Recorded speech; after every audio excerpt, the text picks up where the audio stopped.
አሰልጣኝ ዮሐንስ ሳሌ ከፕሪሚየር ሊጉ አሰልጣኞች ጋር ስብሰባ ያደርጋሉ ተባለም። በቅርቡ በድጋሚ የኢትዮጵያ ብሔራዊ ቡድን ዋና አሰልጣኝ ሆነው የተሰየሙት አሰልጣኝ ዮሐንስ ሳሌ ከሊጉ አሰልጣኞች ጋር ለመምከር ስብሰባ ጠርተዋል።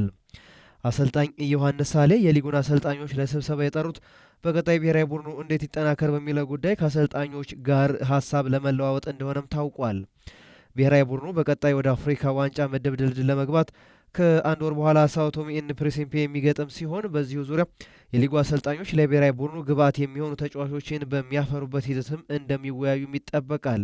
የዘንድሮው የሲቢ ኢትዮጵያ ፕሪሚየር ሊግ ከመቼውም ጊዜ በተለየ ሊጉ ተዳክሞ የታየ ሲሆን በዚህ ምክንያት ብሔራዊ ቡድኑ እንዴት ጠንካራ ይሆናል የሚለው ለብዙዎች ስጋት ሆኗል።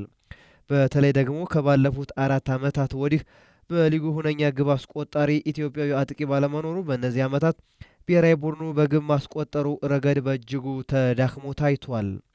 ይህንን ለማሻሻልና የሊጉን የጥራትና የፉክክር ደረጃ ከፍ በማድረግ ብሔራዊ ቡድኑን ለማጠናከር የሊጉ አሰልጣኞችም የድርሻቸውን እንዲያበረክቱ በማሰብ የብሔራዊ ቡድኑ አለቃ አሰልጣኝ ዮሐንስ ሳሌ ጥሪ ለአሰልጣኞች ማድረጋቸውን ብስራት ራዲዮ ሰምቷል። ኢትዮጵያ የፊታችን መጋቢት 16ና 22 ከሳኦ ቶሚ ጋር ለምድብ ድልድል ማጣሪያ ጨዋታዋን የምታደርግ ሲሆን አሰልጣኝ ዮሐንስ ሳሌ በሚቀጥሉት ሳምንታት ለብሔራዊ ቡድን ተጫዋቾች ጥሪ ያደርጋሉም ተብሎ ይጠበቃል።